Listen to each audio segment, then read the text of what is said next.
नमस्कार दोस्तों, मैं आशीष अंतिल। आज मैं आपको जमानत जब्त होने के बारे में बताऊंगा। इलेक्शन के दौरान जमानत जब्त या ये सिक्योरिटी डिपॉजिट होता क्या है। भारत में किसी भी प्रकार का जब कोई व्यक्ति इलेक्शन लड़ता है, सरपंच से लेकर राष्ट्रपति तक, तो उसको कुछ पैसा जमा कराना पड़ता है इलेक्शन लड़ने के लिए। इलेक्शन कमीशन में जो पैसा जमा होता है, आरबीआई में डिपॉजिट होता है, वो बॉन्ड बनता है उसका। सर कितना? लोकसभा के इलेक्शन में 25,000 रुपए, अगर आप जनरल कैटेगरी में आते हो तो। बाकी एससी एसटी के लिए उधर लिखा हुआ है। विधायक यानी कि विधानसभा के इलेक्शन के लिए, एमएलओ के लिए वो 10,000 रुपए, और राष्ट्रपति और उपराष्ट्रपति के इलेक्शन लड़ने के लिए आपको 15,000 रुपए जमा कराने पड़ेंगे। जी हां, लेकिन जो व्यक्ति जीत जाता है, सुनना ध्यान से, ये क्यों होता है? ताकि ऐसा नहीं हो कि कोई भी सोचे चलो यार राष्ट्रपति का इलेक्शन लड़कर देख लो, कम से कम वोटिंग मशीन पे नाम तो आएगा, वोटिंग लिस्ट में नाम तो आएगा, एक दो पोस्टर तो छप जाएंगे, लोग जानेंगे तो सही कि इलेक्शन में कौन कौन खड़े हुए हैं, अखबार में फोटो आ जाएगी। तो ऐसे लोगों को साइड में करने के लिए ये एक अलग परंपरा है, सिक्योरिटी डिपॉजिट, ताकि केवल सीरियस और जेन्युइन बंदा ही इलेक्शन लड़े। अब अगर आप जीत जाती हो तो आपका पैसा आपको वैसे का वैसा मिल जाता है, पूरा मिल जाता है।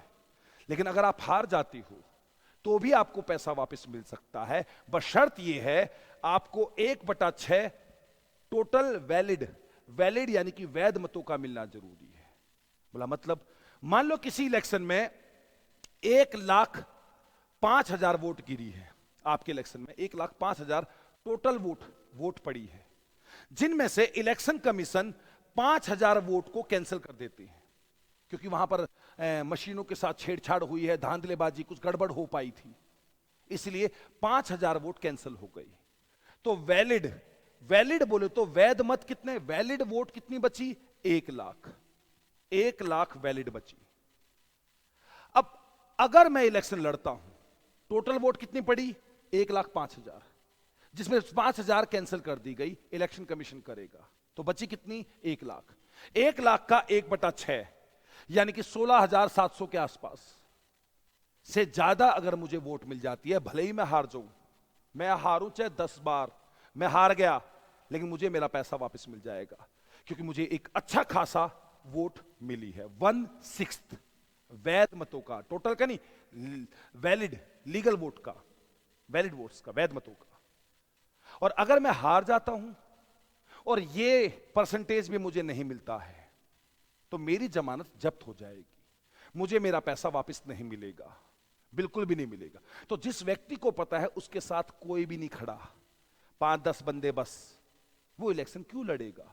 कि उसको पता है वो पैसा जमा कराएगा और वो जब्त हो जाएगा, वो नहीं मिलेगा वापस, सीज हो जाएगा, वो वापस कभी नहीं मिलेगा। और इसका मतलब ये भी नहीं, अगर किसी व्यक्ति का जमानत जब्त हो जाती है तो इसका मतलब यह भी नहीं कि वो कभी इलेक्शन नहीं लड़ पाएगा, उसका करियर खराब हो जाएगा। आप कितनी भी बार इलेक्शन लड़ सकते हो हिंदुस्तान में, सरपंच से लेकर राष्ट्रपति तक, ऐसा नहीं 2 बार 3 बार, कितनी भी बार आप इलेक्शन लड़ सकते हो, कितनी भी बार हार सकते हो और कितनी भी बार जीत सकते हो, कितनी भी बुरी तरह हार सकते हो और कितनी भी बड़ी जीत हासिल कर सकते हो।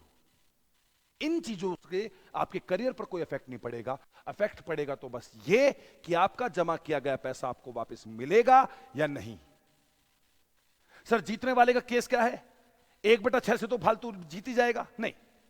मान लो टोटल 100 वोट पड़ी है और 10 कैंडिडेट खड़े हुए हैं इलेक्शन के लिए, 10 टोटल वोट पड़ी, 100 वैलिड भी यही है, 10 कैंडिडेट खड़े हुए हैं, एक को मिली 10 वोट, 10 वोट, 10 वोट, 10 वोट, 10, 1 2 3 4 5 6 7 8, और एक को मिली 9 वोट और एक को मिली 11 वोट। टोटल काउंट करो, ये 100 हो गई है।